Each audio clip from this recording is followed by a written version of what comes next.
जब इलेक्शन चल रहे थे तो हम चाहते थे कि कम से कम भगवान राम को 500 सालों बाद जो लेकर आए, कम से कम एक वोट इस बार का तो डिज़र्व करते हैं।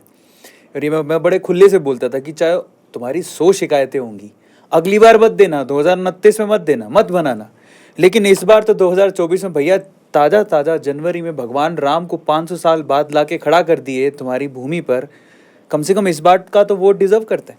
लेकिन अयोध्या में जब हारी बीजेपी, तो नीचे कमेंट में जब मैं बड़ा उदास हो गया था, मैंने कहा यार ये तो अनएक्सपेक्टेड है। मैंने वीडियो बनाई थी, नीचे लोग क्या लिखते हैं ना, और वो हिंदू थे स्पेशली, और वो हिंदू नीचे लिखते हैं कि हम हिंदू हैं, बेवकूफ़ नहीं।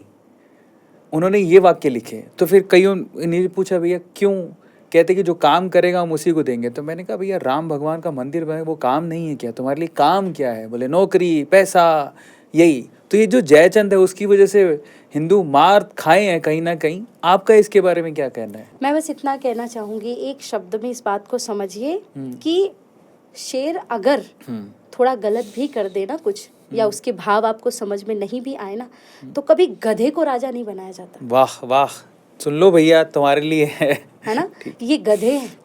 इन लोगों ने कुछ नहीं किया समाज के लिए। आप विश्वास करिए, मैं 2006 में, 7 में, 8 में, 12 तक जिन राज्यों में कार्यक्रम करने के लिए जाती थी, अगर बाई रोड जाती थी तो 14-14, 15-15 घंटे लगते थे, वहाँ 6 घंटे में पहुँचती हूँ मैं अभी। रोड सर्विस, चलिए मंदिरों की बात छोड़ देते हैं। जिस कश्मीर में श्यामा प्रसाद मुखर्जी का जो स्वप्न था, जहां वो शहीद हो गए, उस कश्मीर में झंडा फहराना तो दूर, माताएं सर पे पल्लू डाल के तिलक लगा के सिंदूर लगा के नहीं जा पाती थी, हिंदू भगवा वस्त्र पहन के नहीं जा पाता था। आज डंके की चोट पे जय जय श्री राम के नारे लग रहे हैं वहां पे। जिस कर्नाटका में टीपू सुल्तान जैसे लोगों के, और इससे पहले कितनी सारी चीजें हुई, यहाँ पे हम डंके की चोट पे धर्म सभाएं करते हैं। मध्य प्रदेश में अब आप धार्मिक चीजों, मैं 2015 में लंदन गई थी, तो मैंने पूछा यहाँ का सबसे अच्छा रेवेन्यू कहाँ से जनरेट होता है, तो उन्होंने कहा टूरिज्म से। तो मैंने कहा कि काश कुछ ऐसा हो जाए। और जब उस समय महाकाल लोक और ये सारी चीजें बनी, तो हमारे बहुत सारे परिचित के लोग हैं जो दिन का 200-300 भी नहीं कमा पाते थे ना, वो लोग बोलते ना मंदिरों में इतना पैसा लगा दिया, कहाँ जाता है, वो महीने के 2-2, 3-3 लाख रुपए कमा रहे हैं अरविंद जी। डुप्लेक्स घर खरीद लिए उन्होंने, हर घर एयरबीएनबी पे चला गया उनका। इतने पैसे टूरिज्म से आ रहे हैं हमारे देश को, चाहे वो धार्मिक स्थलों से हो, चाहे वो पर्यटन स्थलों से हो, चाहे रोड हो, यहाँ के इंफ्रास्ट्रक्चर हो, सब कुछ हमारा देश, हमारी सीमा सुरक्षित हो गई है। पहले हमारे यहाँ लोग आते थे, मार के चले जाते थे, आतंकवादी हमले होते थे। अब यहाँ का अगर एक सैनिक मरता है तो वहां के 50 जाते हैं, है ना। तो हमें कॉन्फिडेंस आया है। ये लोग बात करते कि मंदिर बनाने के सिवा क्या क्या है, हमारे तो हजारों गुरुकुल चलते हैं। मैं आपको बताती हूँ, मैं आपको लिखित पे बता सकती हूँ, 10,000 से ज्यादा ऐसे स्थान हैं जहाँ हमारे यहाँ आश्रमों में, मंदिरों में रोज भंडारे चलते हैं। वहाँ रहने की, रुकने की, सब चीज की व्यवस्था है।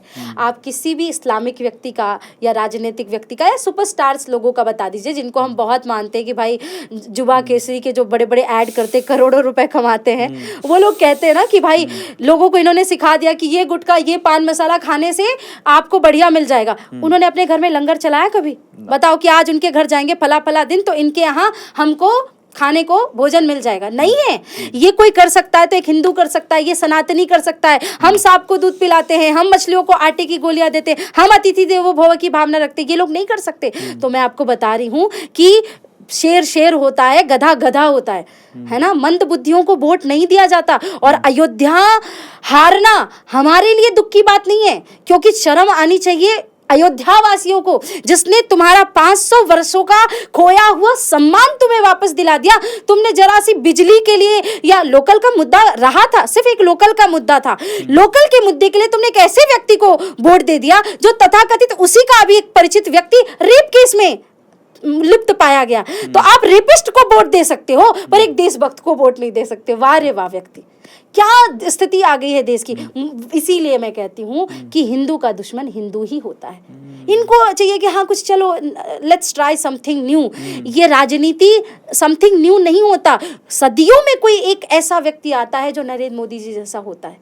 सदियों में कोई व्यक्ति होता है। और भारतीय जनता पार्टी, देखो मैं पार्टी का प्रचार करने के लिए नहीं आई हूँ, लेकिन मैं कहती हूँ कि क्यों नहीं, अगर धर्म के लिए, मेरे तो सारे सपने उन्होंने पूरे किए ना। अरविंद जी, मेरी आंख जब खुली ना, 6 साल की बच्ची कितनी बड़ी होती है, मेरे दादाजी ने तब से सिखा दिया, बेटा तेरा एक ही लक्ष्य होना चाहिए, राम मंदिर बनना है, तुझे उसमें एक आहुति अपनी डालनी है। लाखों करोड़ों लोगों ने किया, मैंने अपनी हर सभा से राम मंदिर बनेगा, राम मंदिर, लोगों ने बहुत ट्रोल किया कि अच्छा मंदिर बनाओगे, तारीख नहीं बताओगे, कितना कुछ नहीं बोला, लेकिन हमने मंदिर बनाया, भगवान की कृपा हुई और भारतीय जनता पार्टी के राज्य में वो स्वप्न पूरा हुआ।